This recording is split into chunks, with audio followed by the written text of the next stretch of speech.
Então, boa noite a todos. A gente está começando mais uma reunião, um encontro, né, do Grupo de Estudos e Pesquisas Vitor Marinho, e nós estamos tratando, nesses encontros, sobre o Antônio Gramsci. Hoje é o encontro 2 de 4, né, e a Caroline Arnaldo Ortiz, que é a professora mestre em Tecnologia para o Desenvolvimento Social, graduada em Educação Física e graduada em Pedagogia, certo, Carol? E ela vai está nos brindando com essa parte de apresentação, e como é de praxe, a gente tem feito, é a sistemática do evento, a gente conta com uma pessoa que faz um auxílio para ela, apresentando o texto, né, que depois ela vai poder aprofundar. Hoje a gente conta, então, com a professora Valdenise, que é pedagoga, especialista em educação e também sindicalista e mestranda também em Tecnologia para o Desenvolvimento Social. A gente inicia agradecendo a presença de todos e podemos começar? Jennifer, Valdenise, Carol, podemos ir? Sim, boa noite. Você tem mais ou menos uns 20 minutos, tá, Valdenise? A gente tem uma versatilidade, uma flexibilidade de até 10 minutos para cima, mas procura ficar mais ou menos nesse tempo, tá bom?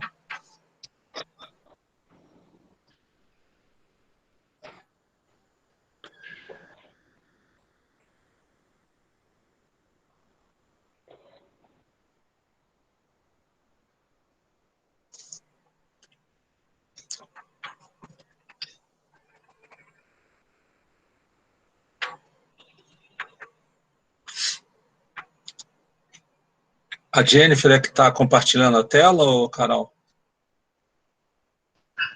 Eu parei. Não tenho certeza se a Valdenise fez a apresentação em PowerPoint ou não.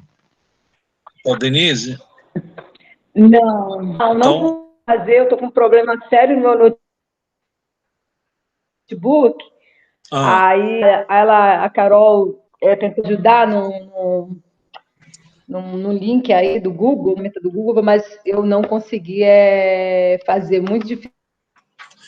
Ok, eu estou com um celular só, então pelo celular é complicado. Enfim, vamos. Sem problemas, então você pode começar, tá bom, Valdenise?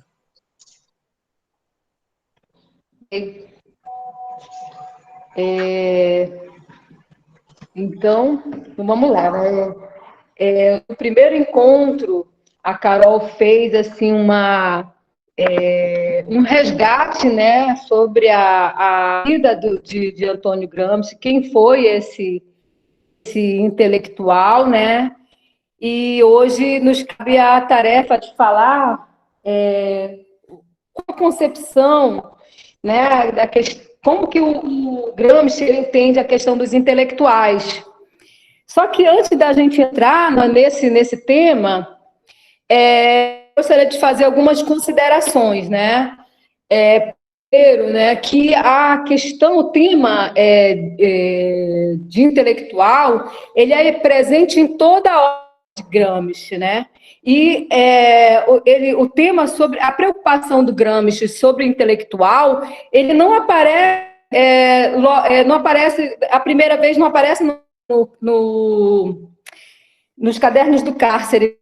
Muito antes dele escrever os cadernos do cárcere, e nas cartas que ele foi preso em 1926, e em 1927, numa carta para a cunhada dele, a Tatiana, uma carta escrita em março, ele já levantava essa preocupação de pensar, de sistematizar essa questão do intelectual. A Dora Canus, ela, num livro que ela trata dos cadernos do cárcere, de Antônio Gramsci, E fala que existem 3 grandes eixos nos cadernos do cárcere, e esses 3 grandes eixos, eles estão interligados. Então, quais são os 3 grandes eixos que a Canúcia ela fala? Ela fala que ele trata dos textuais, do marxismo e da revolução passiva. Então, todas as categorias trabalhadas por Gramsci, elas têm que ser entendidas em caráter de rede, né? Cada categoria que é trabalhada pelo Gramsci, elas estão intimamente relacionadas, ou seja, uma categoria puxa a outra. A gente não pode ver a ideia de intelectual como ou outra categoria trabalhada por Gramsci como algo e não estando relacionado com as outras categorias.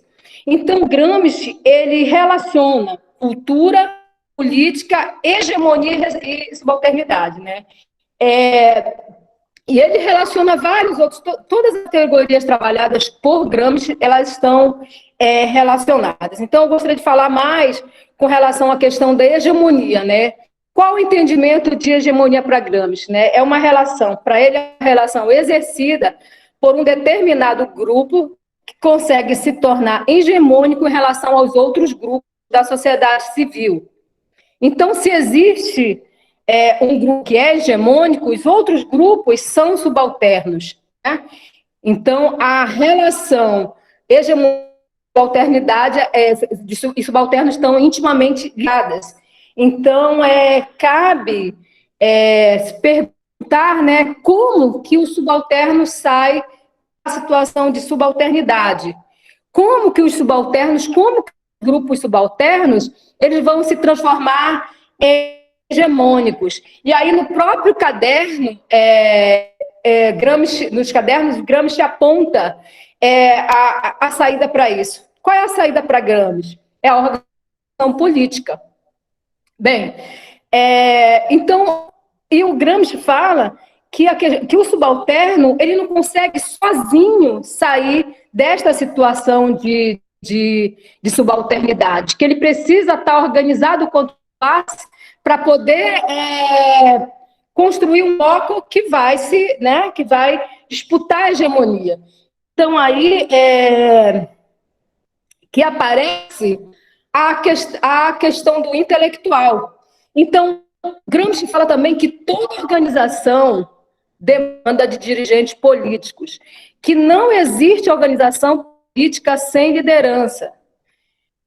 Certo? Então, toda organização, todo partido tem os seus intelectuais. Não existe movimento nem partido sem intelectuais. Então, os grupos que não conseguem construir os seus intelectuais, eles não conseguem, os grupos que não conseguem produzir os seus intelectuais, eles não conseguem sair da situação de subalternidade. Daí que o Marx, no 18 Brumário, e o próprio Gramsci, nos cadernos, vão colocar a questão dos camponeses.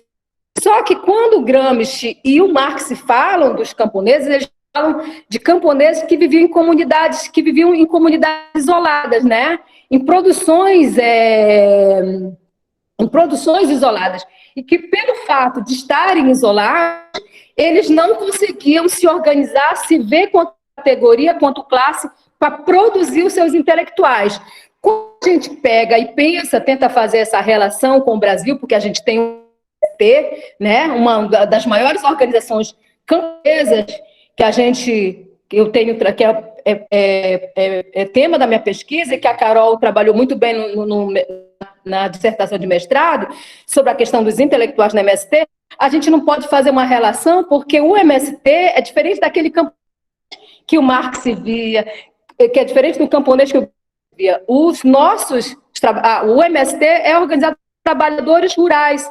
Então, logicamente que a sua condição, né, de trabalhadores rurais, de estarem na condição de miséria e tudo, faz também o processo de organização do movimento sem. Daí a Carol trabalha na dissertação dela essa questão dos intelectuais orgânicos. Muito bem. Então, tema sobre os intelectuais, eles aparecem no caderno 12, mas como eu falei, ele perpassa toda a teoria de Gramsci, né? Então, o Gramsci, ele começa o caderno 12 fazendo o seguinte questionamento: os intelectuais constituem um grupo social autônomo, independente, ou cada grupo social possui sua própria categoria especializada de intelectual? Por que ele inicia com essa pergunta no caderno 12? Porque para Gramsci não existe intelectual descolado de classe, né?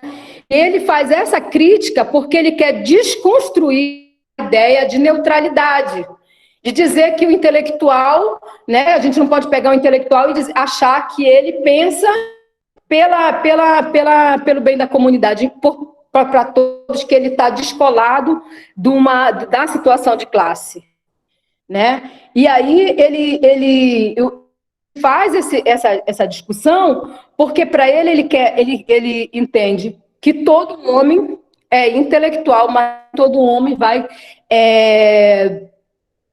cumprir esta função de intelectual. Então, quando se pensa, né, o que se cria com a concepção, quando se pensa no intelectual, geralmente se pensa alguém, né, que consegue falar sobre um tema, né, que aí a gente intelectual especialista, consegue falar de um tema e que depois que ele fala, ninguém pode falar mais, porque ele domina aquele conhecimento. Então, a gente vê, o Gramsci, o que ele quer é desconstruir essa ideia de que somente uma classe, que os intelectuais são uma classe à parte. Mas não, os intelectuais, eles fazem parte de classes, né? E então Gramsci fala que o Estado é um Estado de classe, mas que, infelizmente, os subalternos, eles não percebem isso, né?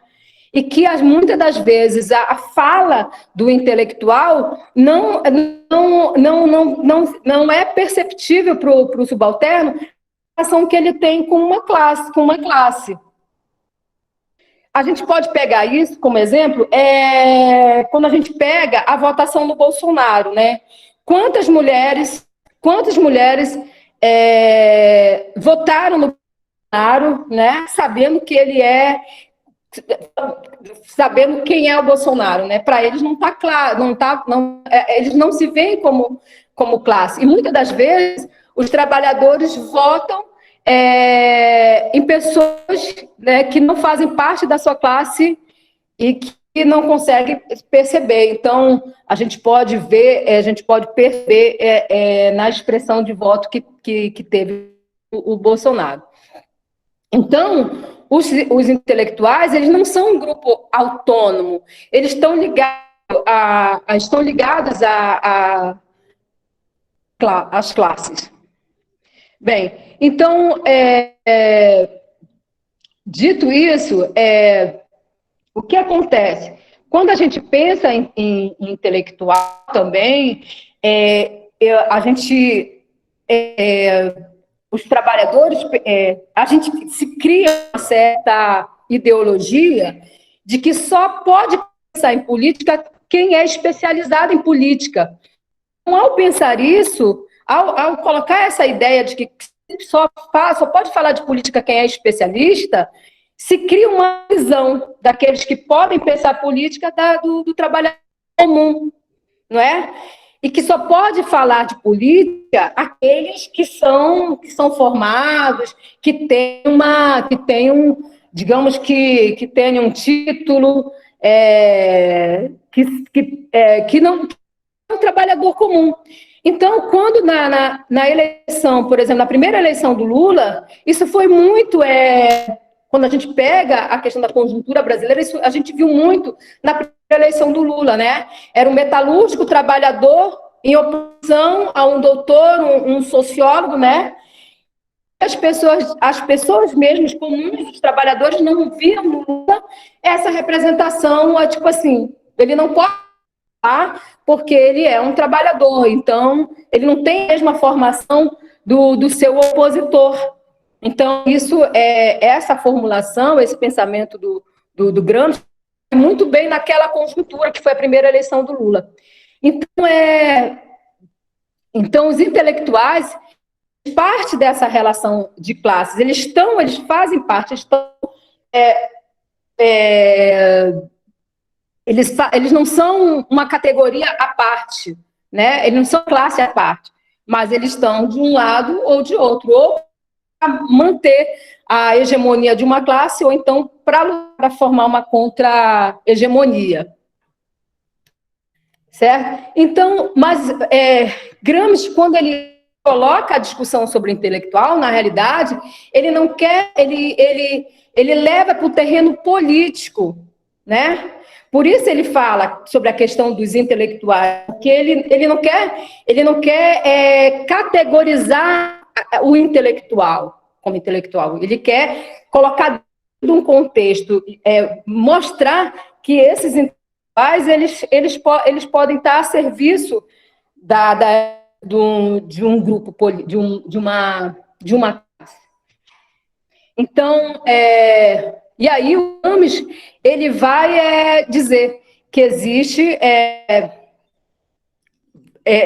dois tipos de intelectuais, né? E essa discussão do Gramsci, o que ele quer, quando ele fala que todos os homens são intelectuais, né? Eles também não desempenham dentro da sociedade esse papel de intelectual. E quando ele fala isso, ele quer dizer que não é uma qualidade, é uma situação, ele quer dizer o seguinte, que o fato de ser da pessoa, né, estar numa condição de intelectual, não é uma qualidade, mas é uma situação que tem a ver com a dominação, né? Então, alguns vão ser intelectuais e outros não, porque é a condição que tá colocada, né, de dirigentes e dirigidos, né? Então, essa frase do Antônio Gramsci, né, que todos os homens são intelectuais, é para quebrar esse preceito que o homem vindo das massas não pode ser dirigente político, não pode ser um intelectual. E essa concepção de que o homem comum não pode ser intelectual, na realidade, é uma forma de apassivamento, né?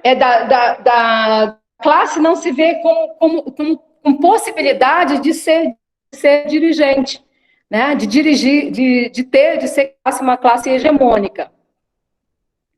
Então, é por isso que Gramsci eleva o homem a toda a condição de intelectual. Mas dentro desse conceito de intelectual, Gramsci vai dizer que existem os intelectuais tradicionais e os intelectuais orgânicos.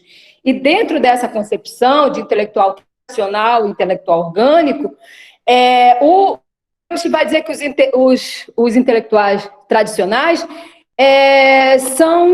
ele vai inclusive fazer explicar isso de forma assim, exemplificar, por exemplo, os padres, né? Os padres eles estavam ligados aos antigos senhores feudais, né? E estavam ligados ao latifúndio. E então eles se pegaram nessa questão agrária, na questão do campo, no mundo rural. E essa fase, né? Essa fase do feudal, ele estava sendo superada por uma nova construção de um bloco histórico. Então, esses intelectuais, eles estão numa situação, numa conjuntura que era passada e que a nova conjuntura, um novo bloco histórico, ele surge. Então, os intelectuais orgânicos, eles estão relacionados nesse novo contexto histórico, né? E que tem a ver com as relações do capitalismo, né? Nessa nova situação do Então, os intelectuais orgânicos, eles estão relacionados nessa nova etapa. E aí a gente se pergunta, mas tem só... Os intelectuais orgânicos são só da classe trabalhadora? Não. Os intelectuais orgânicos, eles estão relacionados aos capitalistas, né? aos explorados e aos subalternos da classe trabalhadora.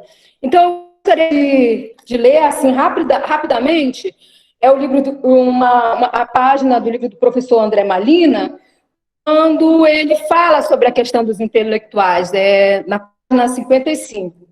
Então, ele diz assim, quem é que pode ser denominado intelectual? Então, o professor André Malina, se reportando a Gramsci, fala, pode ser denominado intelectual orgânico o sujeito ou coletivo, produto de um grupo social que, dentro das próprias fileiras, produz intelectuais organizados e dirigentes da sociedade.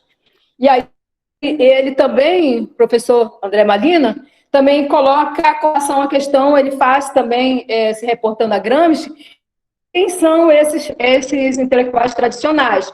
Então, ele vai dizer que são grupos mais antigos historicamente, que não eram comprometidos com o progresso, mas sim com tradições históricas anteriores.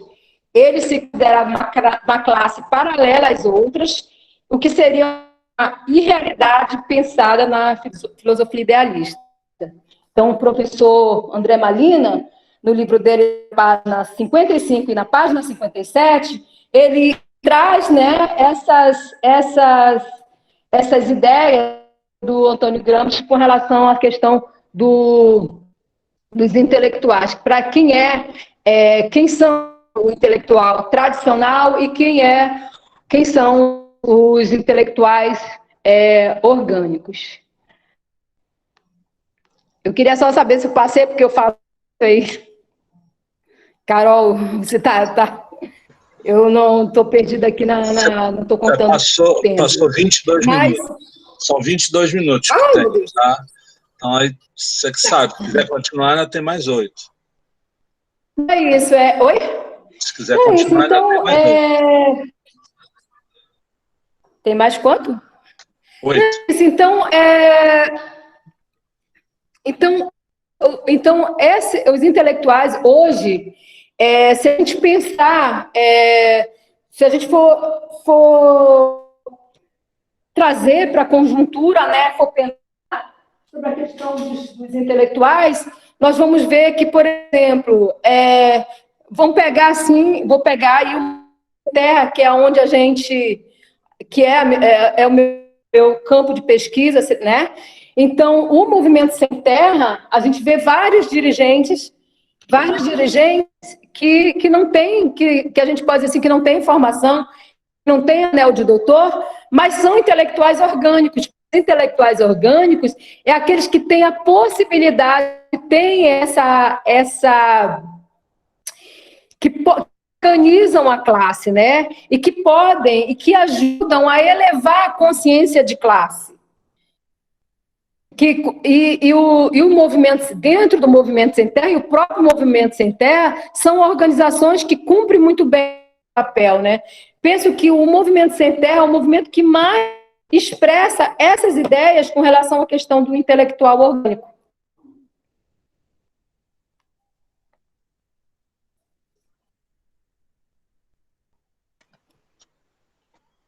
Valdenise, ficou muda a tua voz. Oi. Oi. Oi? Oi. Eu não sei até onde vocês ouviram. Não, até o final, até agora que você falou, ficou uns 5 segundos que você no mudo. Sim, então é isso. Então, eu quero falar com isso, que os intelectuais, que quando a gente traz para a realidade brasileira, a gente percebe que o Movimento Sem Terra expressa muito essa questão dessa concepção de intelectual orgânico, né? Dessa desconstrução que o Gramsci fala, da gente achar que o intelectual orgânico só pode ser aqueles estão distantes de nós, né, que são uma classe à parte, e que é necessário ter a formação, não que o Gramsci, ele não é, que ele despreza a filosofia, a política, a formação, mas o que ele quer desconstruir, na realidade, com a questão, com esse debate sobre os intelectuais, é que todos os homens podem ser intelectuais, mas que alguns vão cumprir essa tarefa ou num bloco hegemônico ou no bloco de subalterno, no caso da organização da MST. E isso para a gente é importante, porque desconstrói essa ideia com relação à questão do debate com relação à questão do intelectual.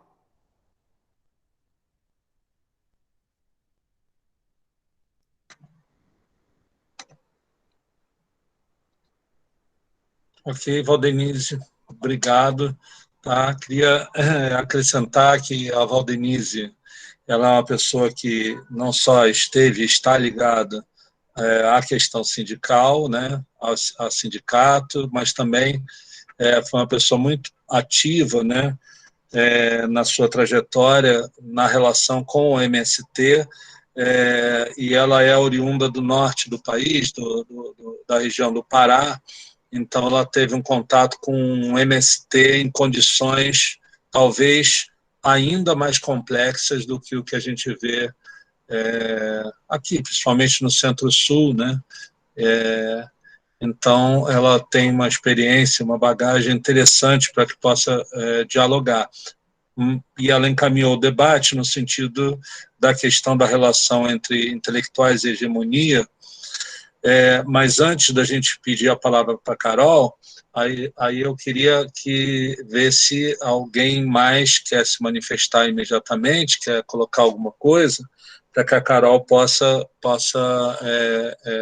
fazer as suas considerações.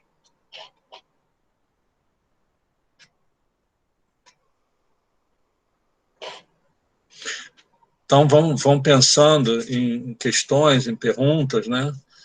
Para a Carol. Enquanto isso, eu queria que a Carol ver se ela pode pegar e falar um pouco sobre a própria fala da Valdenise, e considerações que você tenha. Boa noite a todas e todos. É um prazer estar aqui com vocês novamente, né? É muito interessante, né, a fala da Valdenise, e eu acho que ela trouxe uma outra possibilidade para a gente, né? Sem o PowerPoint, a gente acaba, de uma maneira mais espontânea, trazendo uma síntese dela, faz a gente pensar e refletir no texto em que a gente se debruçou para esse estudo de hoje, né? Então, eu queria trazer alguns elementos para complementar e para dialogar com a fala dela, né? Quando ela traz vou colocar como classificação, né, dos intelectuais tradicionais e dos intelectuais orgânicos, que especificamente no material que foi disponibilizado, aparece no caderno 2, né, e quando a gente pensa na compreensão do que seria esse termo, ela traz até um trecho do livro do professor André para exemplificar isso, né, mas pensar o intelectual tradicional é pensar naquele intelectual que ele vem de uma outra organização social, né, de uma outra formação. E daí ela traz o exemplo dos padres, né, dos eclesiásticos, mas também a gente pode trazer o exemplo que existe um debate, né, sobre o camponês. O camponês, ele pode ser o intelectual tradicional, mas ele também é o intelectual orgânico deste tempo. Então, pensar o intelectual tradicional está vinculado a gente compreender, né, os elementos que permanecem ainda nas nossas relações sociais, né? Que interferem na nossa organização social, que, de certo modo, né, em alguns casos, os intelectuais tradicionais se entende enquanto autônomos ou independentes da organização em que está vigente, e que eles vão perdurando, né, e vão continuando ao passar dos anos. E o intelectual orgânico, ele emerge, né, deste tempo histórico, ou da atual organização que nós temos, né, tanto do modo de produção quanto das relações sociais que estão postas. E daí a Valdenise traz um termo muito recorrente na obra do Gramsci, que é do subalterno, né? O subalterno, ele é deste tempo, e ele é parte importante dessa organização social. Então, quando a gente pensa esse intelectual orgânico, né, a quem esse intelectual orgânico atende, e muitas vezes a gente pode ter a compreensão, né, que esse intelectual orgânico, ele deve corresponder ou deve estar a serviço da classe em que ele pertence, né? Mas, muitas vezes, esse intelectual orgânico, ele não representa a classe em que ele é pertencente. Então, ele acaba se apropriando e sendo utilizado como instrumento, né, dentro da disputa de hegemonia da classe dominante. Então, o intelectual orgânico, sendo aquele trabalhador, muitas vezes ele pode estar atendendo aos interesses da classe dominante. Outro elemento que eu queria trazer para a gente pensar, né, a partir da fala da Valdenise, quando ela fala da relação do intelectual e da política. E na página 21 do caderno 2, né, o Gramsci traz, né, fala um pouco sobre o que seria o partido político. E quando a gente pensa o partido político, o partido político em que o Gramsci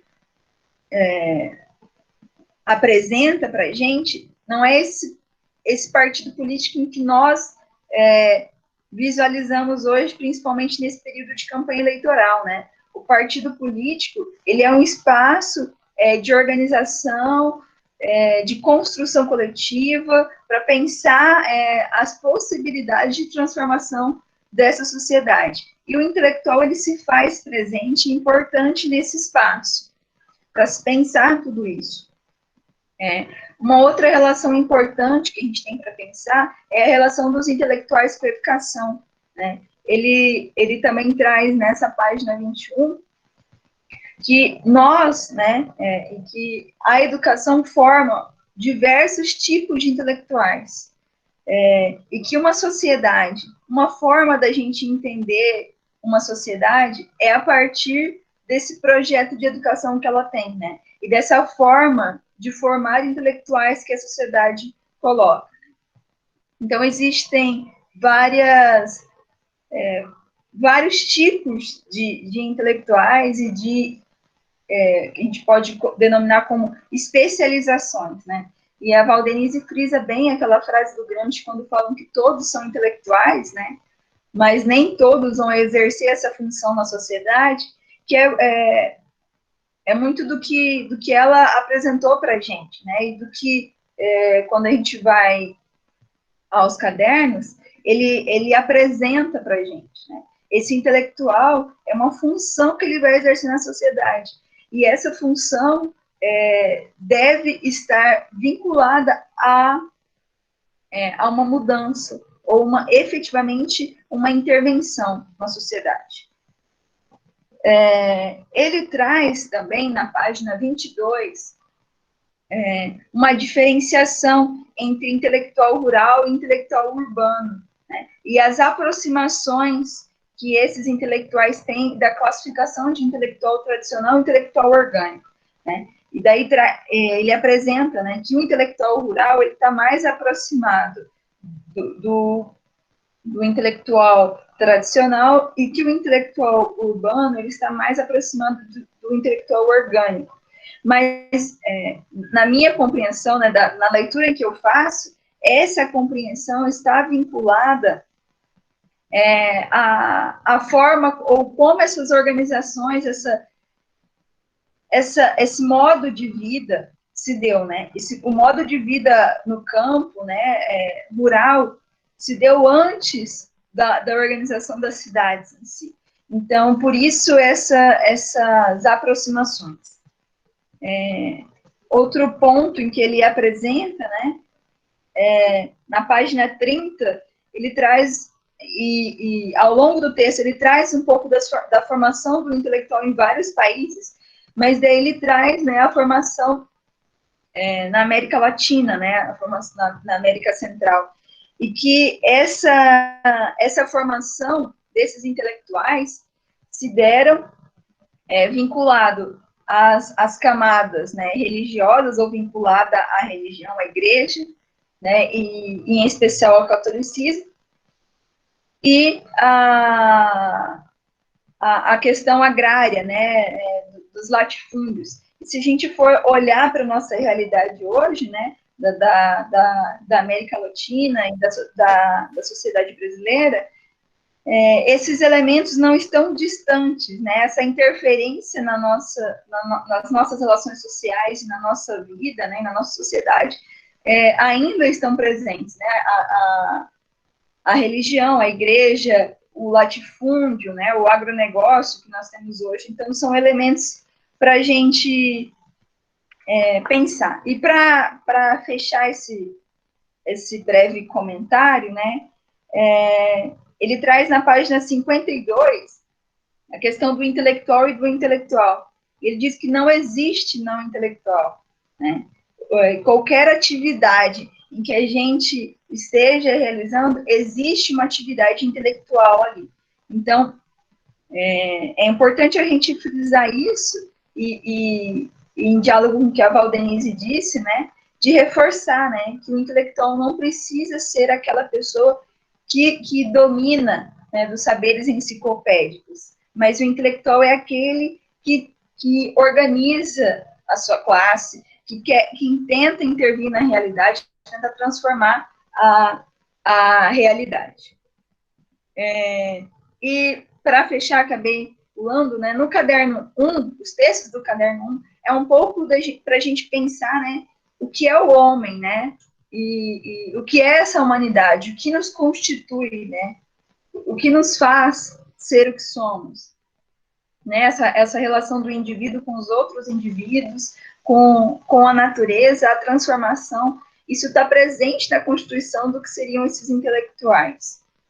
Então, eu acredito que seja isso e estou aberta para a gente ir conversando e colocando as nossas compreensões sobre o que a gente vai lendo e discutindo sobre o tema, né, dos intelectuais. A Valdenise frisou muito bem, ele não é isolado na obra do Gramsci, ele permeia a obra do Gramsci, mas hoje a gente vai tentar esmiuçar um pouco mais do que seria isso e como a gente consegue visualizar isso.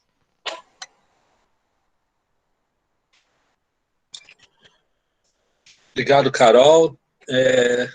Antes de abrir para as perguntas, vocês vão me perdoar se eu estiver repetindo, né, o que em outras semanas já foi feito com pessoas que já se apresentaram.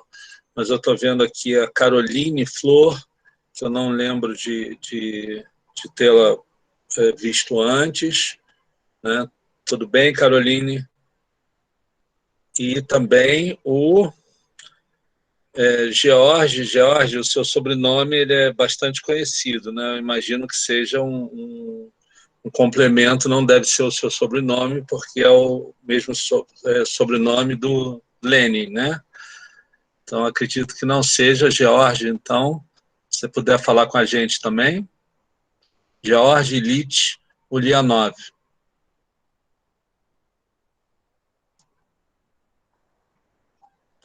Olá, George.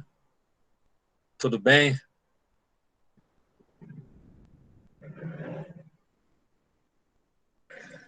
Tranquilo, Jorge. Fica à vontade.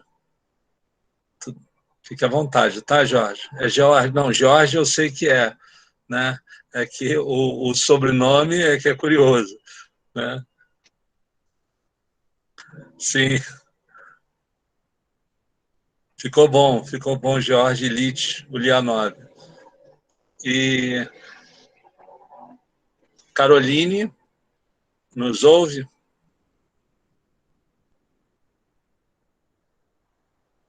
Olá, Caroline, tudo bem?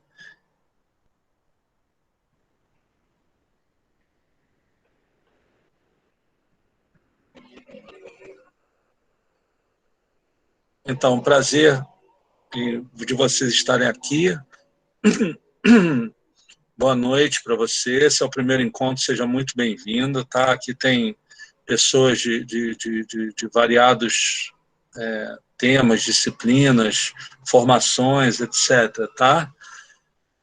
Então, você fique à vontade e, se você puder, depois eu vou pedir para você abrir o som, né? Se quiser abrir a câmera, poder se apresentar. O Jorge já fez isso, né? A Jennifer já falou, ele é esposo da Vanessa, tá? Então, Jorge, bem-vindo de novo aqui.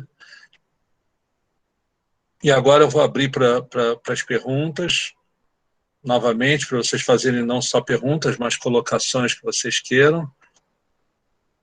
Se vocês não fizerem, eu vou fazer, e a Carol me pediu para eu não fazer. Então, ela está contando com a ajuda de vocês. Tá, André, eu queria fazer uma pergunta. Opa, pode fazer. Roberto, bem-vindo. Obrigado. Eu queria entender um pouco melhor qual é a diferença assim, que existiria do intelectual, seja ele local, regional, né, ele de forma segmentada para cada uma das suas áreas específicas, do líder comunitário. Se existe alguma diferença, se na verdade é o nome que se dava na época do Gramsci, foi a definição do Gramsci, porque me parece, pelo menos eu que sou leigo a respeito do Gramsci em geral, eu vejo que há uma confusão para o leigo entender assim, o intelectual, o que significa um intelectual, do que significa um líder, simplesmente um líder que reivindica por oportunidade. Muitas vezes aquele líder, ele é um líder momentâneo, porque uma mãe que teve uma perda, e aí ela se junta, aí monta uma associação, aí monta um grupo, e aí esse grupo reivindica, e ela se torna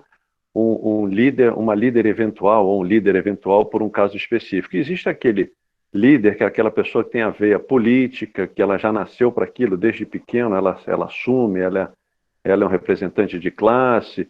Então, eu vejo diferentes níveis e diferentes perfis de líderes.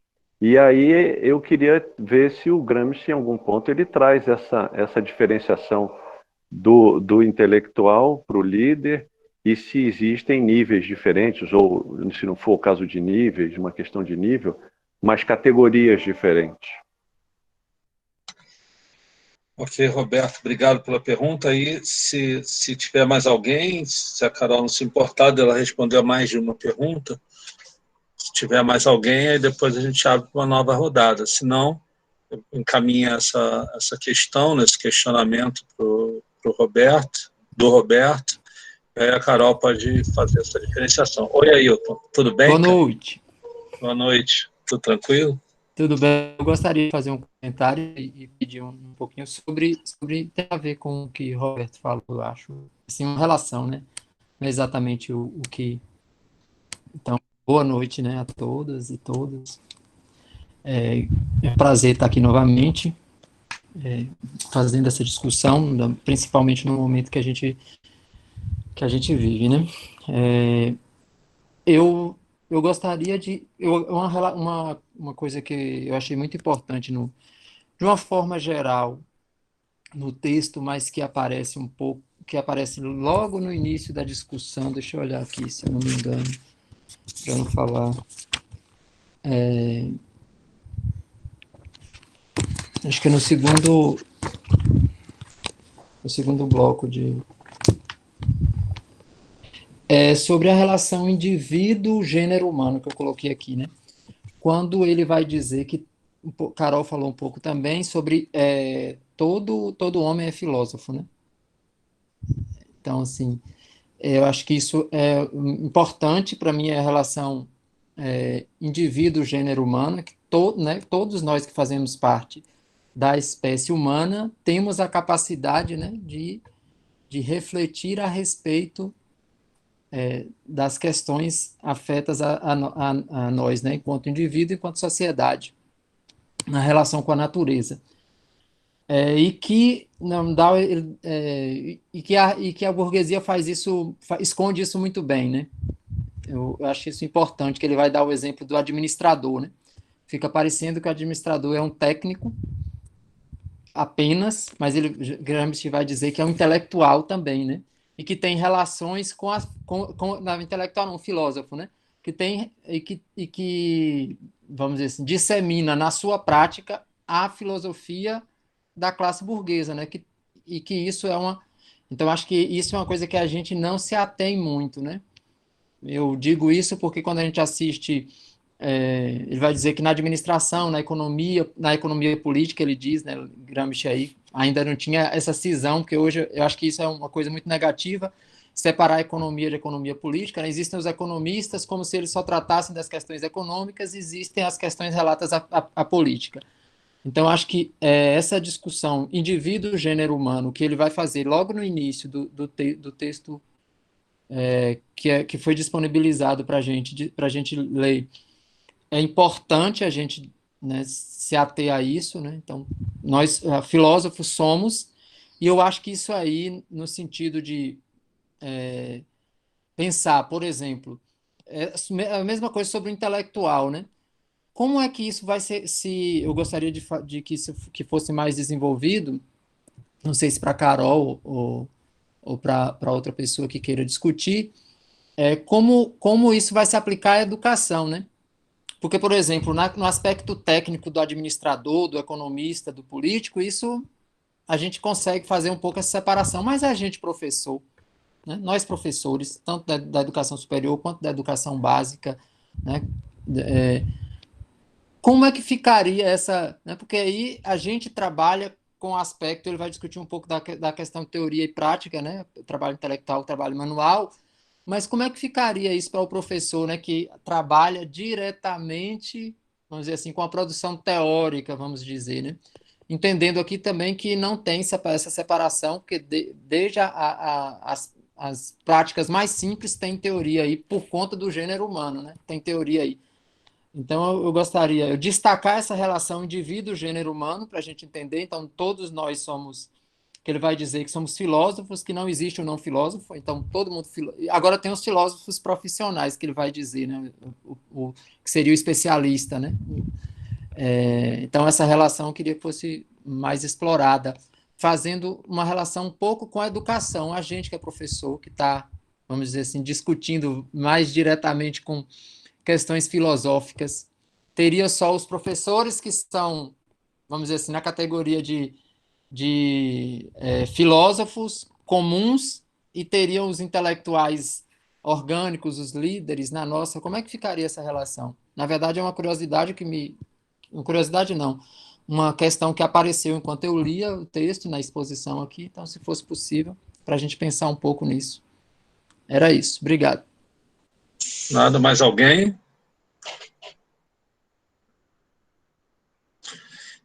Então, Carol, se puder desenvolver o que foi falado. O Augusto Silvares também está falando que gostaria que as apresentadoras e o professor falassem sobre centralismo orgânico. Como podemos entender esse conceito ou categoria?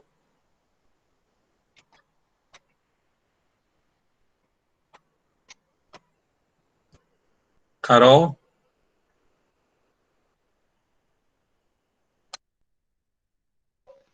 Oi. Não sei se eu vou dar conta de responder tudo isso, mas conto com a ajuda de vocês, tá? Vamos tentar responder juntos essas questões. Vou começar pela questão do Roberto, né?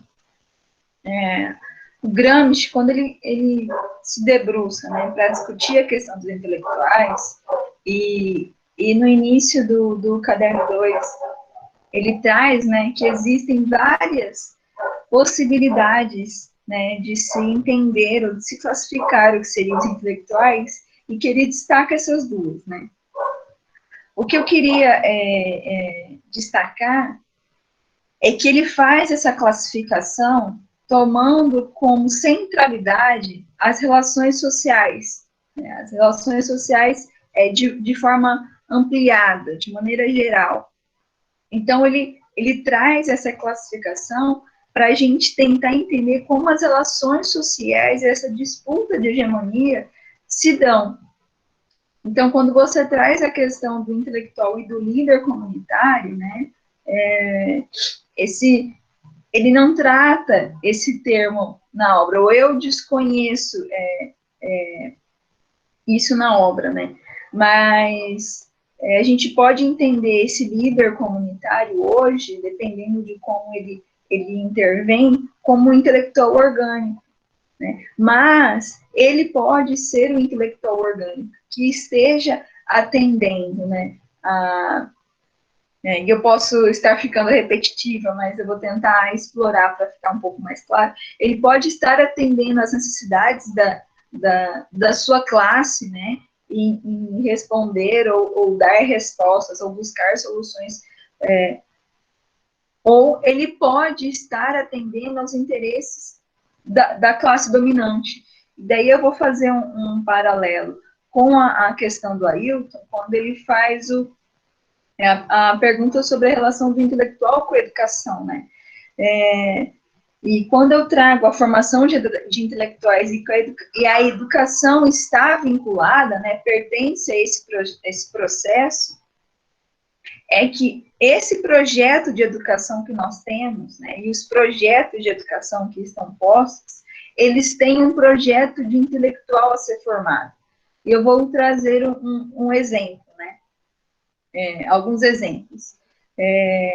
A Escola Sesc de Ensino Médio do Rio de Janeiro, né, uma escola que a gente pode ter como um tipo de modelo para ensino médio. É um tipo de internato, os alunos ficam lá dentro, mas a que público essa escola atende, né? Quem são os estudantes dessa escola? Quais são os conteúdos ou a ênfase dada para os conteúdos que são abordados naquele espaço? E um outro paralelo, né? A Escola Politécnica Joaquim Venâncio, né? Quem são as pessoas que frequentam aquele espaço? E daí eu trago as mesmas indagações, né? Que formação que é enfatizada naquele espaço, naquele processo? O Gramsci traz uma discussão sobre escola unitária, né? E sobre educação, mas que a gente não trouxe para esse espaço hoje. Mas o intelectual, ele está presente nesse processo. O professor pode ser um intelectual? Pode, mas talvez na sua ação diária, né, ele não exerce essa função. Ele simplesmente está exercendo a sua função que ele tem enquanto especialista. Então, retornando para a pergunta do Roberto, essa diferenciação entre líder comunitário e intelectual, se a gente for, o que a gente está tentando esmiuçar, e o que ele está tentando apresentar, né, é esse intelectual, ou essas pessoas que têm e que intervêm na realidade, né, que estão imersos e presentes nesse processo de disputa de hegemonia, ou de tomada de poder. E eu vou ser bem sincera, a questão do Augusto sobre centralismo orgânico, eu não me sinto segura para explanar. Pode ser que eu possa trazer essa questão, né, a minha síntese no próximo encontro.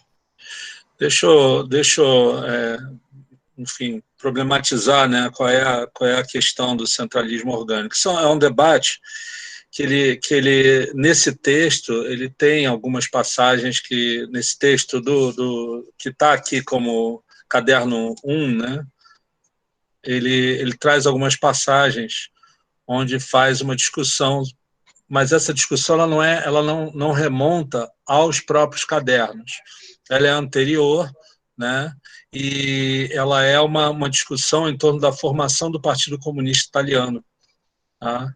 O Partido Comunista Italiano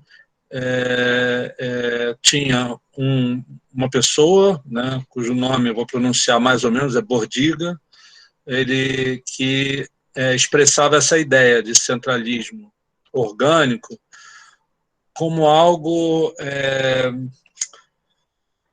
como uma direção, como se fosse um organismo que você pensasse em termos não só da direção partidária, mas de todo o movimento das massas. Então, ele achava que esse movimento das massas ele poderia ser compreendido pelo partido de forma mais ou menos precisa e que o partido conseguia fazer esse contingente todo como algo homogêneo e claro e direcionável, né? Esse era um debate que ficou bastante em voga depois, né? O Gramsci não vai pegar e se aprofundar sobre isso no debate específico sobre centralismo orgânico, mas vai se aprofundar sobre isso nas questões que ele vai falar sobre a União Soviética da época, sobre Lenin, sobre a maneira pela qual a burocracia partidária e uma certa estandardização do partido, né, acaba por distanciar esse partido das massas, dos coletivos, e, ao mesmo tempo, que essa luta está equivocada de você tentar fazer um dirigismo do partido para as massas, né, uma coisa um pouco inversa do que ele entendia, principalmente no conceito de sociedade civil. Tá? O sujeito com o qual ele dialoga nos cadernos, que ele vai trazer para fazer esse debate, é algo como Maurras, né? M-A-U-R-R-A-S. Tá bom? Então, é o que enfim, a gente pode iniciar essa questão sobre o que o Augusto traz, tá? Valeu, professor, muito obrigado. Obrigado a Carol também pela exposição, Valdenísia também, muito obrigado. Isso, Augusto, eu não sei se esclareceu totalmente, qualquer coisa é só falar aí que a gente desenvolve mais. Pode sim, Valdenísia. Pode falar. Então, Augusto, Augusto, eu sou, além de professor, eu sou militante organizada em um partido que a gente, em uma organização revolucionária. Nós somos marxistas, comunistas e defendemos o leninismo. O que a gente entende sobre centralismo democrático ou centralismo orgânico que tu estás falando, né? Para a gente, o nosso entendimento sobre centralismo democrático é onde o partido discute, né? Discute internamente, né? E age com uma só. Os partidos, na realidade, a organização que eu participo é uma organização bolchevique. E tem como um dos princípios o centralismo democrático, ou centralismo orgânico, como tu queira. Mas para fora, dentro do partido, dentro da organização, a gente discute, para fora a gente leva uma política única, apesar das discussões ficarem de forma, vamos dizer assim, o debate ser interno. Com relação eu esqueci que fez uma pergunta sobre a questão dos professores, né? Sobre o papel dos professores, a possibilidade de serem intelectuais. Acho que foi isso a pergunta. Bem, eu entendi que eu não sei quem foi que fez uma pergunta nesse sentido. Eu não gravei o nome da pessoa. Foi eu, Ailton. Então, Ailton, Então, é o seguinte, eu te trago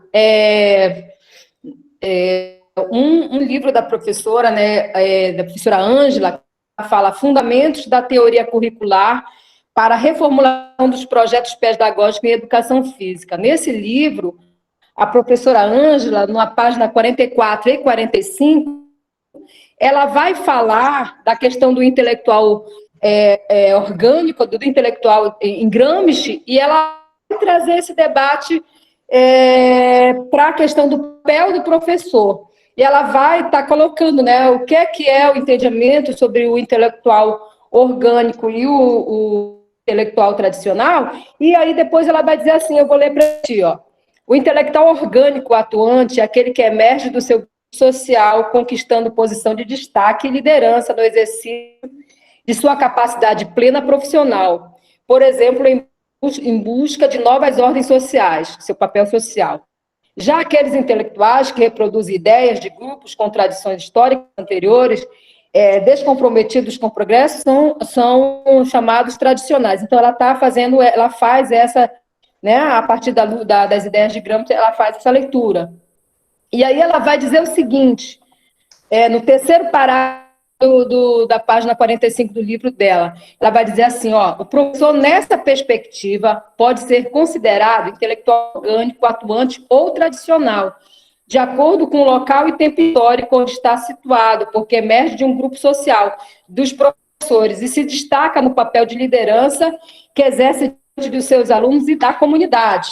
E aí ela aprofunda, né, ela traz o Henri Giroux a esse debate, e na página 47 ela fala, a partir dessa visão, o professor como intelectual pode se passar a considerar, por exemplo, o seu importante papel de intervenção nas condições e objetivos do processo de escolarização, em vez de simplesmente vê-lo como executor no domínio de ordem técnico pedagógico estabelecido. Então, ela traz esse debate colocando essa discussão do intelectual e como o professor ele pode ser um intelectual transformador, e aí ela vai aprofundando esse debate com relação à questão qual o papel que o professor pode ter de intelectual transformador, e aí ela vai aprofundar esses conceitos e professor como intelectual adaptado. Então, eu te recomendo, assim, né, a leitura, que eu acho que, assim, que é muito esclarecedor, porque ela traz essa concepção do intelectual em Gramsci, nesse livro dela, Fundamentos da Teoria Curricular para a Reformulação dos Projetos Pedagógicos em Educação Física.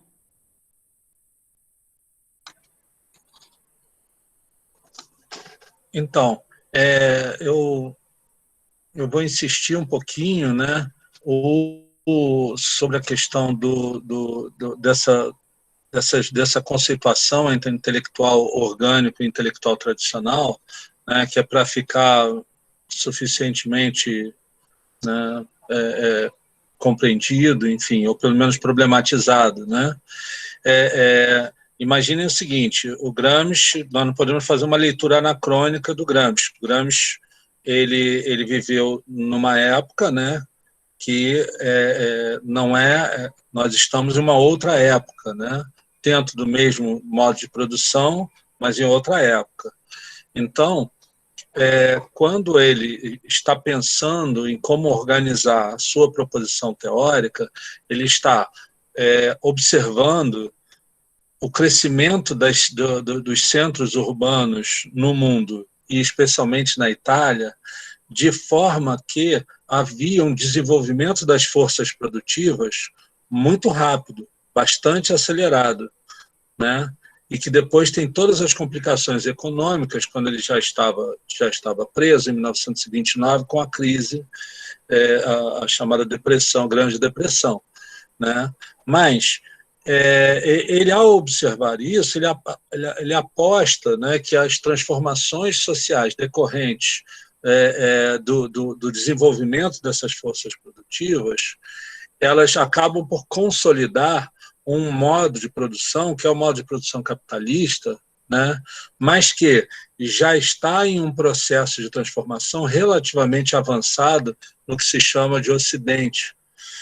Então, as relações que acontecem com com relações sociais baseadas em modos de produção anteriores, elas são relações sociais anacrônicas para a época dele, né, e mais ainda hoje, mas elas estão expressadas. Elas estão expressadas num jeito de se organizar, num jeito de se relacionar e no próprio ethos daquela sociedade. E, ao mesmo tempo, tem a ver com o próprio desenvolvimento das forças produtivas que chegam depois nesses locais. Então, ele distingue o intelectual que emerge, né, desses locais onde há um desenvolvimento das forças produtivas relacionadas a modos de produção anteriores, como um intelectual tradicional, e aqueles que emergem em locais onde há um desenvolvimento das forças produtivas mais avançado, como intelectual orgânico. Mas, no caso dos intelectuais tradicionais, você pode ter uma flutuação, porque essas pessoas, a despeito de que elas estejam colocadas naquele ethos, né, elas têm contatos, elas podem ter contatos com outro ethos, que é o ethos mais urbano, mais desenvolvido, e mais ainda hoje, né, porque há um desenvolvimento das forças produtivas numa camada de classe, num extrato de classe que hoje a gente conhece mais vulgarmente como agronegócio, mas é o extrato da burguesia agrária, né? Esse extrato, então, manifesta um desenvolvimento das forças produtivas que não se espalha naqueles locais. Então, essa questão eu acho importante para fazer essa distinção, e mais ainda, ela se relaciona com a questão de como os intelectuais orgânicos eles acabam fazendo o papel de agentes da classe dominante, né? Não só aqueles que são oriundos da própria classe dominante, mas também aqueles que são, de certo modo, cooptados pela classe dominante e reproduzem o discurso da classe dominante. Por quê? Porque a classe dominante ela é muito curta, ela é muito estreita, são poucas pessoas. Então, as pessoas que vão reproduzir essas ideias, reproduzir esses discursos, elas provavelmente, né, vão ser oriundos, ou muitos deles vão ser oriundos da classe trabalhadora. Então, não necessariamente eles são oriundos da classe dominante para exercer esse papel de discurso. E o que ele está falando, então, é para que a classe trabalhadora consiga também reunir esforços para a formação de pessoas, né, que vão exercer uma função social relevante, que o Roberto tentou expressar na forma de liderança, né, mas que são pessoas que vão exercer esse papel junto à própria classe, não necessariamente no próprio ofício que ele tem, que necessariamente vai ter uma técnica, que necessariamente ele será um intelectual, mas na medida em que ele consegue exercer uma função social, seja no sindicato, seja no papel organizativo, nas reuniões que ocorrem daquela classe e daquele ofício que ele faz em sindicatos, em partidos, etc., consegue reunir condições, tá, de ser esse fomentador ou essa pessoa que consegue fazer esse debate e carrear pessoas para fazer esse debate, formando um processo de conscientização da classe trabalhadora, de consciência de classe, que levaria do senso comum à consciência filosófica, que são outras categorias, e para a gente não falar demais, eu vou já finalizar e passar à frente, tá? Então, eu queria pontuar essas coisas para enfim, até para a Carol poder debater mais, tá? Tem uma inscrição da Ângela, eu vou abrir para ela. Ângela? Olá, boa noite. Estão me ouvindo?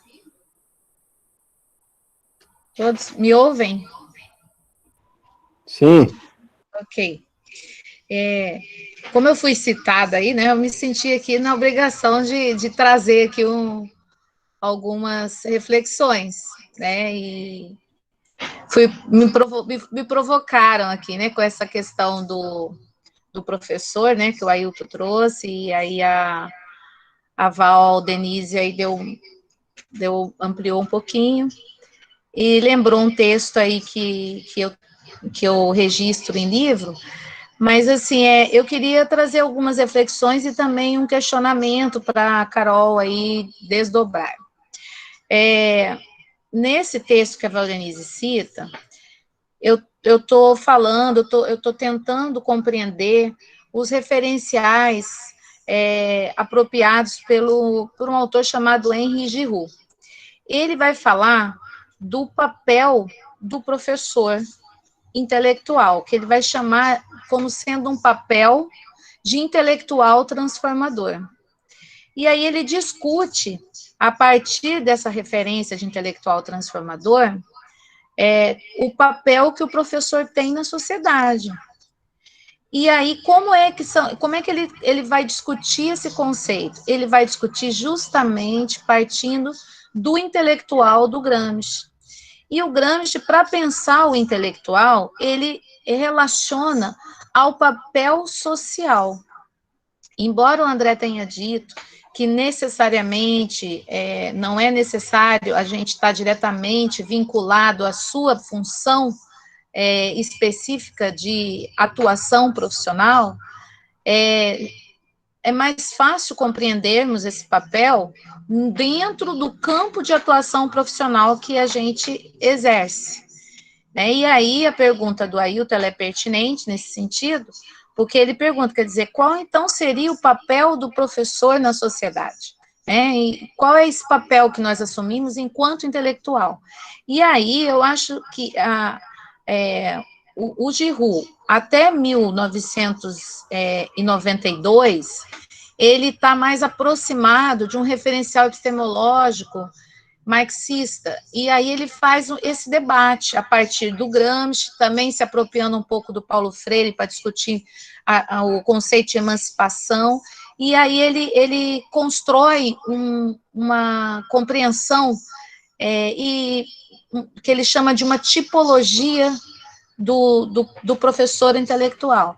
Então, é uma leitura também interessante para ter, e a minha questão para a Caroline é para ela tentar aqui discutir mais, né, tentar trazer mais aproximações sobre essa relação do papel social do intelectual.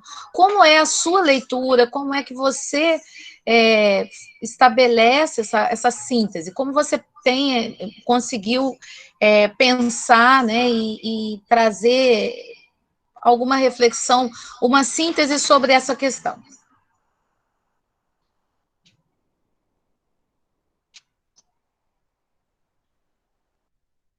Carol, pode ir? Bom, obrigada pela contribuição de vocês. Eu acho que é muito legal quando a gente tem essas trocas, né? A professora Ângela levanta uma questão interessante, né, da gente pensar esse papel social, essa função social, né? Muitas vezes a gente relaciona, né, com o nosso trabalho, mas que na obra do Gramsci isso não precisa estar diretamente relacionado. A compreensão que eu tenho sobre essa função social é a intervenção na sociedade. Então, muitas vezes eu posso ter um trabalho, vou citar um exemplo aleatório, de atendente no supermercado. Mas essa tarefa, não necessariamente essa pessoa consegue ter uma função de intervenção social, né? Então, ela, né, como é que ela pode exercer essa função social? Ela tem que estar vinculada, né, a uma atividade que tenha como objetivo essa intervenção. E exemplos que a gente pode trazer hoje, eu não estou tentando fazer um reducionismo, mas é uma forma de exemplificar, né? Como a gente já apresentou aqui. É no sindicato, é no partido político, são organizações que tentam intervir nessa sociedade. Eu estou trazendo um exemplo mais vinculado a uma transformação em que hoje a gente pode colocando em oposição à classe dominante. Mas a classe dominante, e a gente observar essa função social na classe dominante, são as tarefas, né, e nas intervenções de manutenção dessa hegemonia, desse domínio social em que ele está inserido, ou ela está inserida. Não sei se ficou muito claro, mas a minha compreensão é essa, de exercer uma função que busca uma transformação, que busca uma alteração ou manutenção. Se você me permite, Carol e todos os colegas presentes, eu queria só ampliar um pouquinho, pegando o exemplo do professor, né? Que é a minha discussão, que é a discussão que eu faço, Ailton, inclusive na formação do professor de educação física, né? Porque eu discuto a formação profissional com esse texto, e a partir dos currículos, né, de formação. Então, eu queria trazer uma síntese que acho que é possível ser feita, né, um desdobramento, que é justamente ampliando essa questão que a Carol está falando, no sentido da gente estar vinculado, no caso de um intelectual transformador, que é o que o Giroux vai defender, e é onde eu me aproprio também para pensar o papel do professor na sociedade,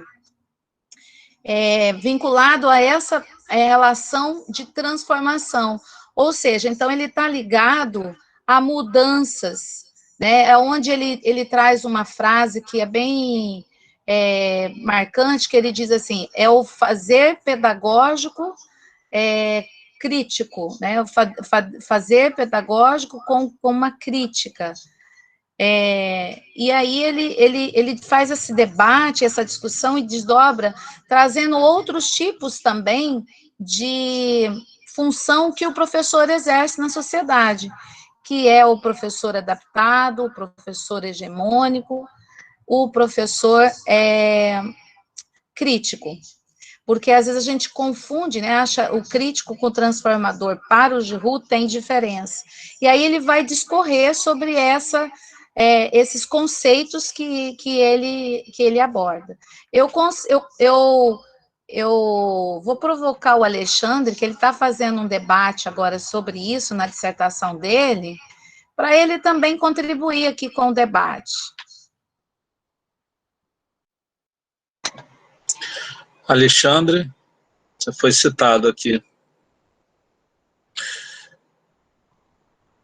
Só um minutinho, Alexandre.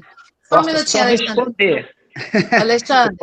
Eu posso responder uma parte da fala, que é a seguinte, o fazer pedagógico mais político e fazer político mais pedagógico, de Giroux. Isso que eu ia te pedir, menino, porque eu queria que você justamente reforçasse isso, mas você não me ouviu. Desculpa. Tá ótimo. Mas a colocação em si da Carol, quando ela traz que a organização desse intelectual e desse papel em si social, que ela dá o exemplo de uma pessoa que tem um trabalho em um local, de se associar a sindicato ou a grupos de organizações, né? Isso aí tem que partir de uma organização em si da própria pessoa, né? De ter esse entendimento, porque acaba a pessoa não entendendo a magnitude que ela tem, o conhecimento dela enquanto trabalhadora, né? Que enquanto trabalhadora ela passa a não entender a função social que ela tem, esse papel social que ela assume, né? Essa função e esse papel social que ela assume. Então existe assim sempre um espaço entre você sair de uma posição cômoda, de trabalhadora, para exercer um papel de influência, de mudanças, primeiro, dentro do conceito que você passa a ter de trabalhador, para depois você passar a entender como é que funciona esse seu papel na sociedade.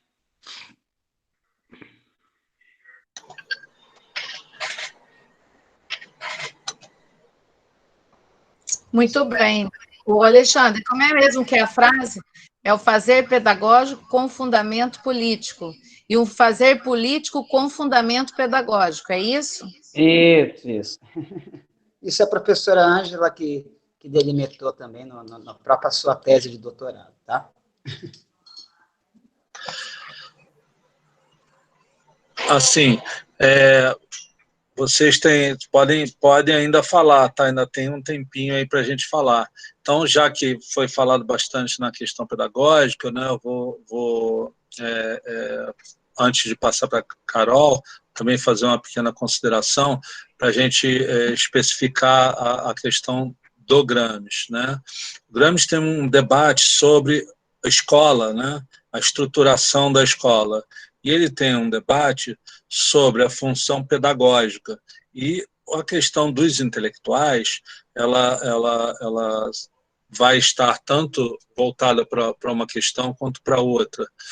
Agora, como ele parte do princípio de que todos são intelectuais, mas nem todos conseguem, por conta de estar vinculados a um certo ofício, se fazerem intelectuais na plenitude das suas funções sociais, né?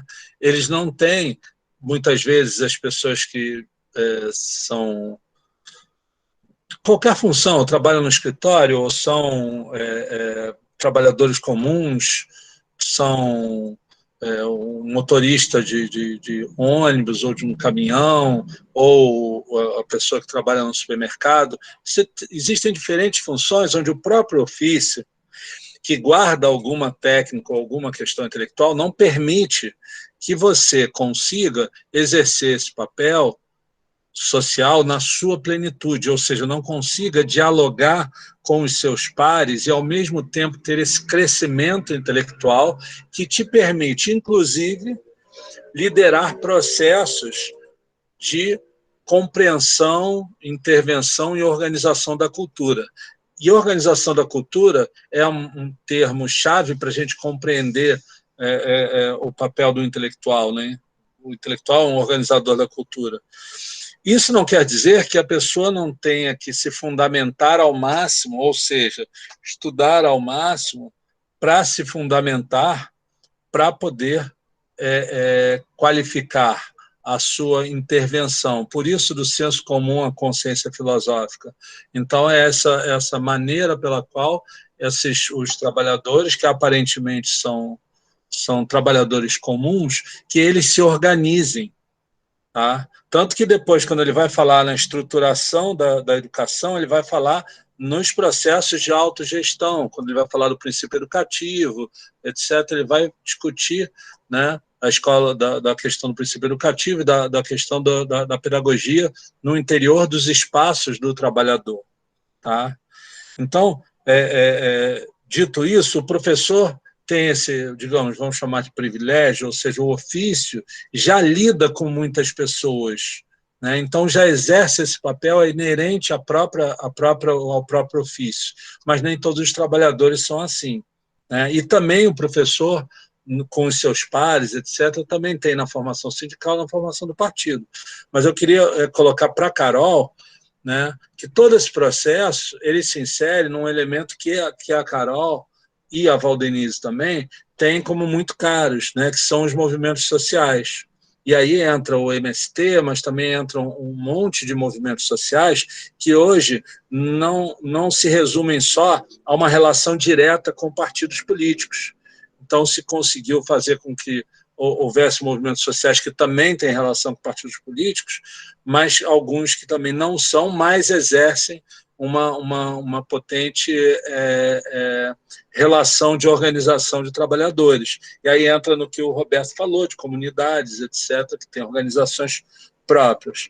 A despeito da relação ou não com partidos políticos, eu queria que a Carol e a Valdenise explorasse um pouco essa questão do intelectual orgânico, desse intelectual trabalhador, né, da classe trabalhadora, intelectual orgânico da classe trabalhadora, que como vocês acham que ele consegue fazer isso nessa relação entre partido político, coletivo, né, movimento, se isso é uma simbiose obrigatória, se isso é possível fazer fora disso, e aí já pensassem nessa atualização do Gramsci, né, onde esses coletivos não eram tão potentes e tão fortes naquela época. Tá? Eu posso só associar uma questão junto com a do André, que vocês tentassem discorrer também sobre isso que o Alexandre traz, que eu achei também muito interessante quando ele traz a questão que ele fala de algo que me parece caro nessa construção desse papel a se assumir socialmente, né? Que é a consciência política. Se você não tem uma consciência de trabalhador, né? Se essa questão é relacionada à consciência de classe, dificulta essa prática essa prática social de intelectual, né, voltada para os interesses de classe, para os seus próprios interesses de classe, né, no caso do trabalhador. Então, queria que vocês tentassem aí fazer uma ponte aí, né, porque eu acho que essas questões estão interligadas, né, de maneira que fossem trazidas todas essas questões em discussão dentro da condição de totalidade que cabe. Carol, Valdenise. Valdenise, quer começar? Pode começar, Carolzinha.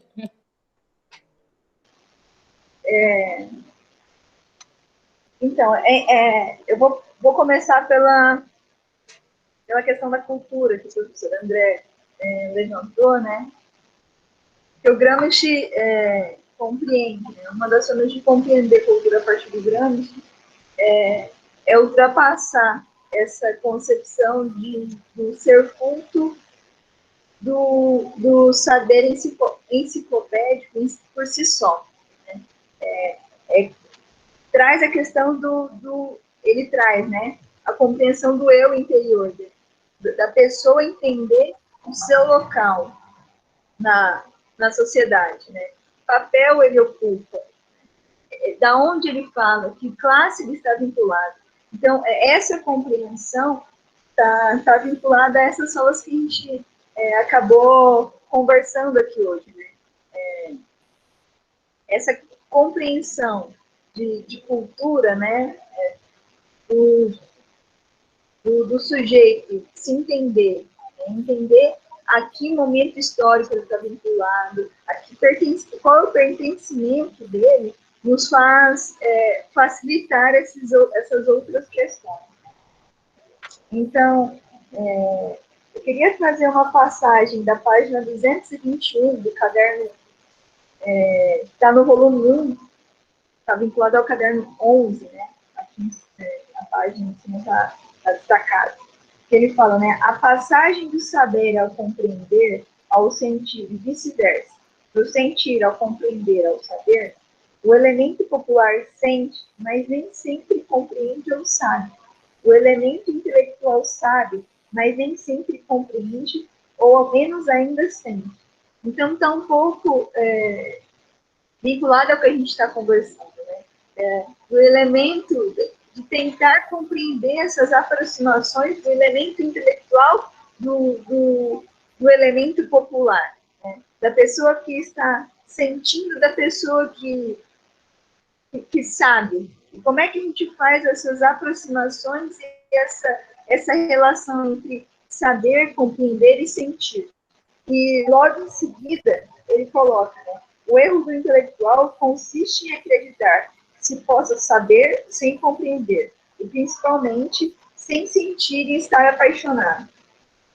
Não só pelo saber em si, mas também pelo objeto do saber. Isto é, em acreditar que o intelectual possa ser um intelectual, mesmo quando distinto e destacado do povo-nação. Então, eu acho que traz um pouco das respostas que a gente está conversando aqui. Tanto o professor quanto um outro trabalhador, é necessário para que se exerça essa função de intelectual, além de sentir ou de saber, de buscar essa totalidade do sentir, do saber e do compreender para a gente conseguir exercer essa função de intelectual. O professor André destacou muito bem, né, que tem funções em que essa função já está mais aparente, né, ou está efetivamente ligada, e tem funções que não exercem no seu cotidiano essa função, né, esses elementos do saber, mas exercem os elementos do sentir, né, e ao compreender, né, faz com que nos aproximamos e buscamos esse saber. Então, a gente pode trazer o exemplo dos movimentos sociais. Muitos dos militantes dos movimentos sociais se tornam intelectuais pelo sentir, né, por estar ali sentindo as dificuldades, as problemáticas do dia a dia, de uma luta pela terra, de uma luta por uma casa, né, por moradia. Então, a partir dessa necessidade, busca-se o compreender, né, busca-se o saber e busca-se essa intervenção na realidade. Eu não sei se eu fui muito clara, mas eu acredito que seja um pouco disso. Só quero achar mais um trecho sobre o partido político para tentar exemplificar também outros elementos, né? Na página 24 do caderno, do volume 2, que está vinculado ao caderno 12, ele apresenta a questão, né? O que se torna o partido político em relação ao problema dos intelectuais, né? Daí ele fala que é necessário fazer algumas distinções. A primeira delas, né, é que para alguns grupos sociais, o partido político é nada mais do que o próprio elaborar de sua categoria de intelectuais orgânicos, né? De se formar assim, e não podem deixar de formar, dadas as características gerais de condição de formação. Então, é inerente, né? Essa organização que se junta e forma os seus próprios intelectuais, né, para intervir nessa realidade. E a outra possibilidade é o partido político para todos os grupos, e precisamente o mecanismo que realiza na sociedade civil a mesma função desempenhada pelo Estado. E aqui ele traz uma discussão, né, sobre a diferença dos partidos políticos para os sindicatos, né, o papel de fundo que os sindicatos, né, podem e trazem a questão do trabalho como questão central, diferente do partido. Mas, trazendo para a atualidade, o que nós temos hoje, né, o sindicato é um espaço onde a gente tem esses intelectuais orgânicos que muitas vezes, para a condução em que se dá, né, dentro do sindicato, a demanda, né, as questões ficam muito vinculadas à questão trabalhista, ou de salário, ou de reivindicações em torno disso, e muitas vezes a gente esquece de avançar em outras questões, ou nas questões vinculadas a uma transformação da sociedade. Eu não sei se é bem isso, né, se eu fui clara, mas espero que a Valdenise complemente um pouco do que eu disse, ou qualquer um de vocês. Valdenise, quer falar? Então, Assim, né, como eu iniciei, né, o Gramsci, ele diz que o subalterno, como é que ele sai dessa situação de subalternidade, né?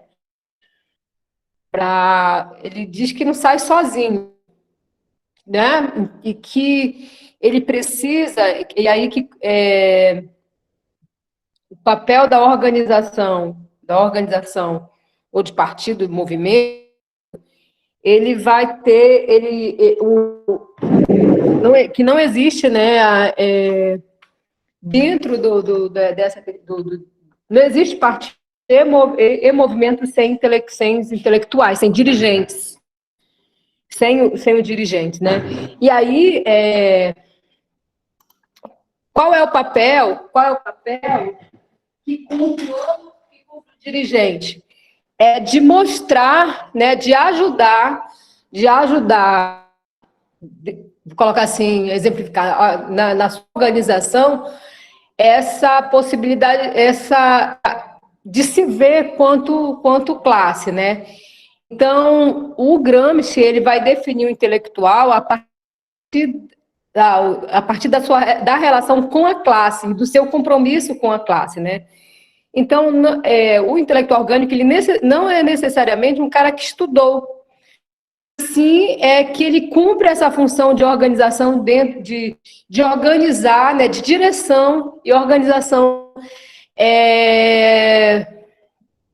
dentro de um grupo, né, dentro de um grupo qual ele está inserido. Então, por isso é que o Gramsci, ele alarga essa concepção de intelectual para dirigente político, né? Então, qualquer pessoa que cumpra esse papel, né, de conseguir organizar a sua classe, será um intelectual, é o que chama de intelectual orgânico. Mas essas relações entre partido, organização do partido, do sindicato, na atualidade, ela é muito... são relações muito difíceis, né? Por exemplo, se você pegar, por exemplo, como é que você... vou pegar um exemplo assim, o próprio Movimento Sem Terra, quando ele começa a discutir, no início ele começa a trabalhar essa questão da escola, da necessidade de construir uma escola revolucionária, uma educação revolucionária, e coloca lá a educação como o trabalho como princípio educativo, de formar a escola, de formar militantes e tudo. Quando ele começa a ter uma relação com a sociedade, ele começa também a perceber que, para avançar no seu projeto de educação, precisa dialogar e começar a ampliar a sua concepção de educação, né, que ele faz diferente dos primeiros textos do Movimento Sem Terra. Então, esse diálogo do partido, da organização partidária, no movimento sindical e aí para fora, ela é uma relação assim bem, né, bem complicada, né? Tem que saber como é que você se organiza no partido, como é que você tem um discurso, como é que você atua no sindicato e como você tem um discurso para fora, para a população, né? Por exemplo, só um exemplo para vocês. Quando a gente discute hoje a reforma administrativa, que a gente vai chegar à classe, nós, intelectuais orgânicos, nós que estamos envolvidos em partido, em sindicato, como é que nós vamos chegar para aquelas pessoas lá fora, para a sociedade, dizer da importância do funcionalismo público, né? Como é que a gente vai chegar a convencer, a gente vai dizer assim, olha, o Bolsonaro é um cara que quer destruir o serviço público? Mas a gente precisa dizer isso, mas a gente precisa ser didático, né? Precisa tocar a população em relação à questão, né? de mostrar para a população que ela precisa do serviço público, que ela vai ser a mais prejudicada. Então, essa relação é uma relação que tem que ser bem didática, né?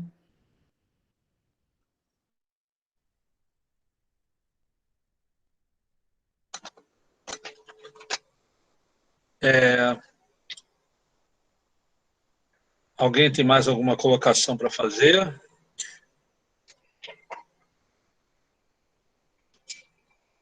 Então, gente, antes da gente pegar e seguir para as palavras finais da Carol, eu queria lembrar da data de hoje, que é uma data importante, significativa, né? Que completa agora 32 anos, né? Do chamado Massacre de Volta Redonda, na data de hoje, né? Então, o pessoal que lembra ou estudou isso, existia uma companhia chamada Companhia Siderúrgica Nacional, que foi criada na era Vargas, né? E os trabalhadores grevistas, eles, em 88, eles fizeram uma tentativa de reposição salarial pelos padrões do DIEESE, e insistiram na greve, e o exército foi convocado e massacrou, foram dezenas de feridos e 3 mortos, né, 3 operários mortos. E ficou conhecido, então, como massacre da CSN, né, que, em seguida, foi privatizada, né, demitiram 50% mais ou menos do corpo de trabalhadores, depois privatizaram a CSN, e com isso, por que isso também tem a ver com o que a gente está discutindo? Porque isso enfraquece o poder dos trabalhadores de se organizarem e exigirem mais. Em contrapartida, né, para a burguesia e para quem está à frente, dominante naquele processo, tem a direção, tem a hegemonia, diminui índices de produtividade, diminui as margens de lucro e diminui o que o Marx vai chamar de taxa de exploração ou taxa de mais-valia, né? Então, há sempre essa tensão de classe, né? E o que o Gramsci chama a atenção é da importância da classe trabalhadora de ser organizada e conseguir, né, tentar dar a direção ou ter a hegemonia dos rumos dos países, dos diferentes países e do mundo, né? Então, o Gramsci chama atenção para isso, e o que aconteceu na CSN exatamente tem a ver com o que a gente está discutindo, porque casa bem com essa questão de qual é o papel dos intelectuais. Na medida que você tem espaços de organização, esses espaços de organização proporcionam que haja uma função, né, intelectual maior. E aí não entendo o termo função exatamente no sentido do Durkheim, não é bem isso, mas isso é um outro debate. Tá? Então, eu gostaria agora que a Carol se despedisse. Se alguém quiser falar alguma coisa também, pode ficar à vontade. Lembrando que o próximo encontro vai ser quando, Carol? Dia 23. Dia 23, do 11 às 19 horas, tá? Então a gente conta com vocês no dia 23 às 19 horas. E a Carol vai agora, junto com a Valdenise também, por favor, falar essas últimas palavras para a gente se despedir. Pode ir, Valdenise?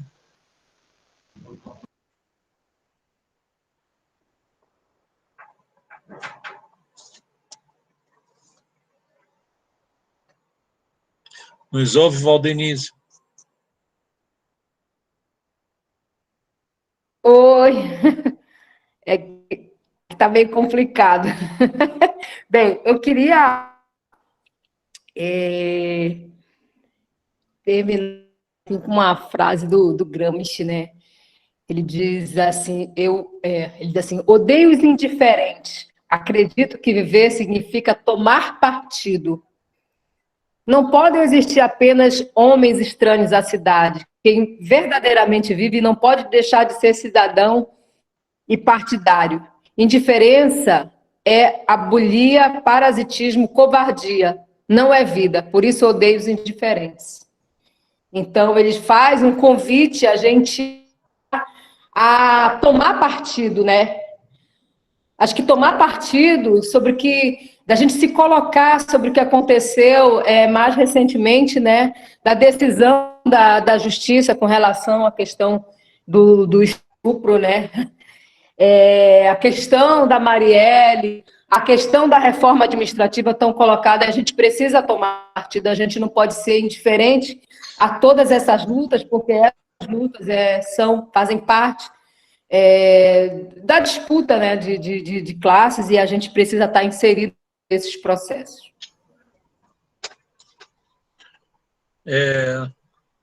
Antes de passar para a Carol, queria, se alguém tiver alguma coisa em contrário a essa gravação e divulgação acadêmica, enfim, divulgação científica, divulgação não cobrada, né, gratuita para as pessoas. Se tiver alguém em contrário, por favor, é só falar, tá? Se ninguém se falar, vou entender que não há problema nessa divulgação, tá? Queria dizer também que depois dessa reunião, a gente passa para uma outra reunião que é da produção acadêmica, onde todos estão convidados, para quem quiser participar, conhecer, sem problemas, é só ficar para a reunião. Carol, então com você as últimas palavras, se a Ângela também quiser falar alguma coisa.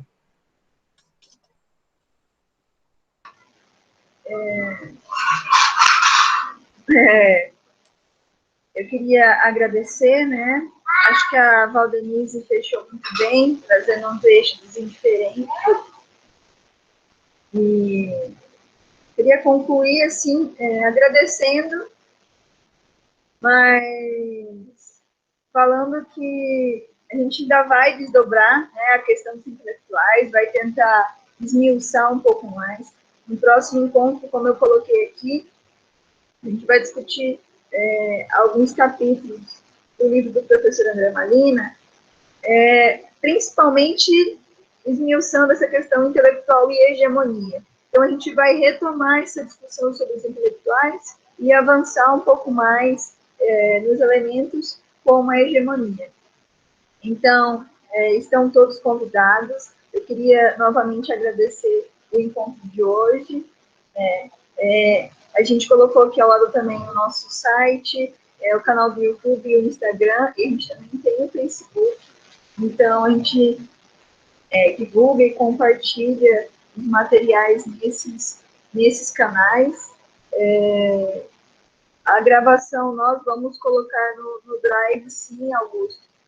E a gente, o professor André acabou de falar, a gente tem um grupo do WhatsApp, se alguém tiver interesse em entrar para receber algumas informações do Círculo de Estudos, passa o telefone para a gente, que a gente entra em contato.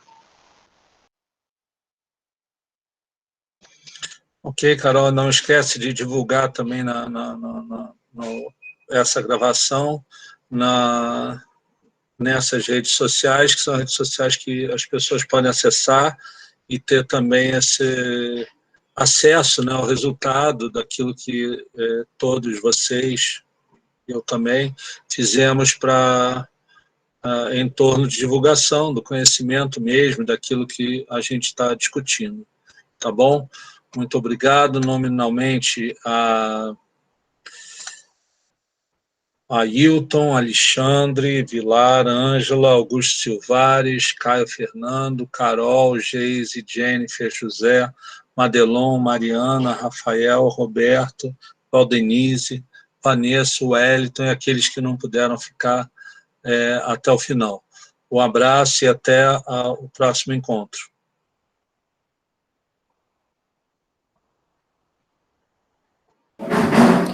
Valeu, professor André, muito obrigado pelas exposições e contribuições.